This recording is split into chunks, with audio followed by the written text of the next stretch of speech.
আসসালামু আলাইকুম, welcome back to my channel সাথীস cooking and blog. আজকে আবারও নতুন একটি রেসিপি নিয়ে হাজির হয়ে গেলাম। আর আজকের রেসিপি হচ্ছে মাংসের কিমা চপ। একেবারেই মজাদার এবং টেস্টি। মজাদার এই কিমা চপগুলো ইফতারিতে সসের সাথে বা বিকালে নাস্তার সাথেও খেতে খুবই মজাদার।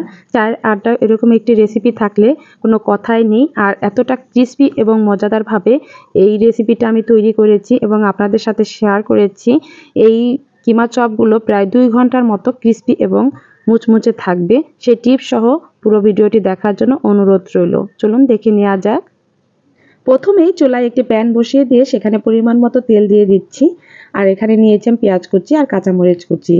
পেঁয়াজ কুচি এবং কাঁচামরিচ কুচিগুলো ভালো করে নেড়েচেড়ে আমি হালকা একটু ভেজে নেব।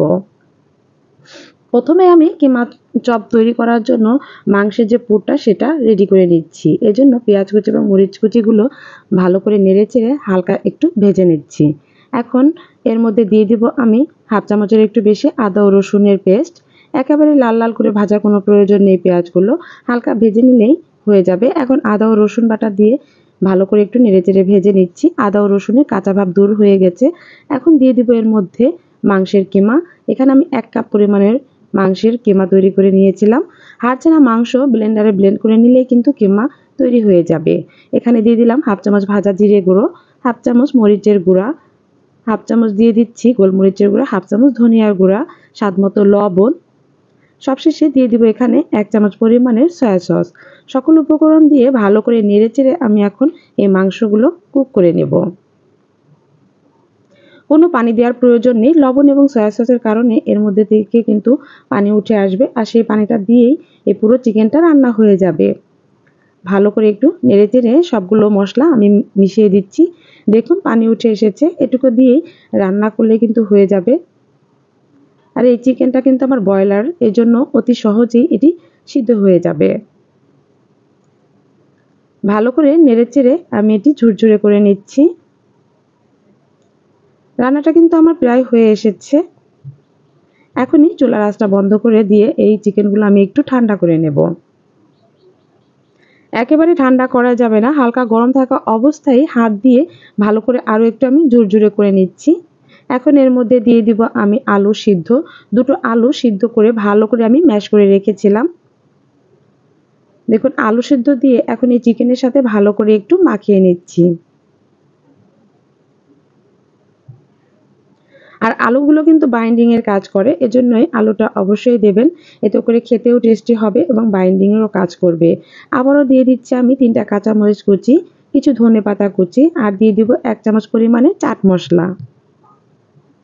দিয়ে দিলাম সামান্য একটু ভাজা জিরের গুঁড়ো আর 1 চামচ পরিমাণের টমেটো কেচাপ।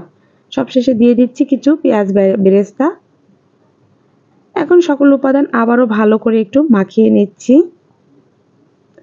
মাংসের কিমা তৈরি করার জন্য সকল উপকরণ কিন্তু আমার এখানে ব্যবহার করা হয়ে গেছে। এখন ভালো করে আমি মাখিয়ে নিচ্ছি। একেবারেই সহজভাবে দেখানোর চেষ্টা করেছি। আপনারা একটু ভালো করে লক্ষ্য করলেই বুঝতে পারবেন কতটা সহজ হয়েছে এবং কতটা মজাদার হয়েছে। সামান্য একটু ডো নিয়ে এখন আমি কিমার শেপগুলো দিয়ে দিচ্ছি। হাতের তালুতে গোল করে ঘুরিয়ে হালকা একটু চেপে চেপে নিলেই তৈরি হয়ে যাবে মাংসের চপ বা কিমার চপের শেপ। দেখুন হাত দিয়ে একটু সাইডে আমি চেপে চেপে দিচ্ছি, এতে করে কোনো অংশ ফেটে যাবে না। একটা মাংসের চপের শেপ কিন্তু আমার তৈরি হয়ে গেছে। আরও একটা আমি তৈরি করে দেখিয়ে দিচ্ছি। এরকম হাতের তালুতে নিয়ে হালকা চাপ দিয়ে চারো সাইডে একটু চেপে চেপে দিবেন, এতে করে সাইডের অংশটা ফেটে বা ভেঙে যাবে না। দেখুন এভাবে সবগুলো কিমার চপগুলো আমি তৈরি করে নিলাম। কিমা চপগুলো দেখেই বোঝা যাচ্ছে কতটা সুন্দর হয়েছে। আর এখানে আমি নিয়েছি বড় সাইজের একটি ডিম, অনেক বড় ছিল আমার ডিমটা। যদি আপনাদের ছোট ডিম থাকে তাহলে 2টো ডিম নেবেন। এর মধ্যে দিয়ে দিয়েছি 1/4 চামচ গোলমরিচের গুঁড়ো, কালো গোলমরিচের গুঁড়ো, আর হচ্ছে সামান্য পরিমাণের একটু লবণ। লবণটা ডিমের টেস্ট বাড়ানোর জন্য যতটুকু প্রয়োজন অতটুকুই ব্যবহার করবেন। এখন ভালো করে আমি একটু মিক্সড করে নিলাম। আর এদিকে নিয়েছি আমি সেমাই। সেমাই দিয়েও কিন্তু করা যায়, যে লম্বা সেমাইগুলো থাকে, আবার ব্রেড গ্রাম দিয়েও করা যায়। আমি আজকে ব্রেড গ্রাম এবং সেমাই দিয়ে করে দেখাবো। আর লম্বা যে সেমাই থাকে ওগুলো ভেঙে একেবারে ছোট ছোট করে নিয়েছি। সেগুলো দিয়ে আমি কোট করে নেব। প্রথমেই ডিমের মধ্যে ডুবিয়ে এখন সেমাইয়ের মধ্যে আমি ভালো করে কোট করে নেব, হালকা একটু চেপে চেপে। আর সেমাই দিয়ে কিন্তু এই চপগুলো কোট করলে বেশি ক্রিস্পি হয়। আমি ট্রাই করে দেখেছি, আপনারাও ট্রাই করে দেখতে পারেন যে কতটা ক্রিস্পি হয় এবং খেতেও অনেকটা ভালো লাগে। আমি সেকেন্ড টাইমে কোট করে নিচ্ছি যাতে করে এর গায়ে বেশি সেমাই লেগে থাকে এবং বেশি মুচমুচে হয়। আর সেমাই দিয়ে যদি আপনারা কোট করেন তাহলে 2 থেকে 3 ঘন্টার মতো সেমভাবে ক্রিস্পি থাকে।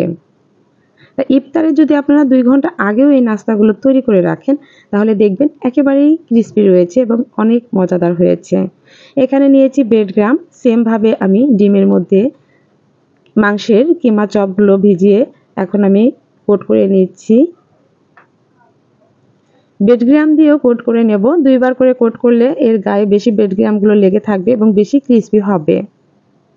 হালকা একটু চেপে চেপে ব্রেড গ্রামগুলো কিমা চপের গায়ে লাগিয়ে দিবেন। এই যে সেকেন্ড টাইম আমি আবারও কোট করে দেখাচ্ছি।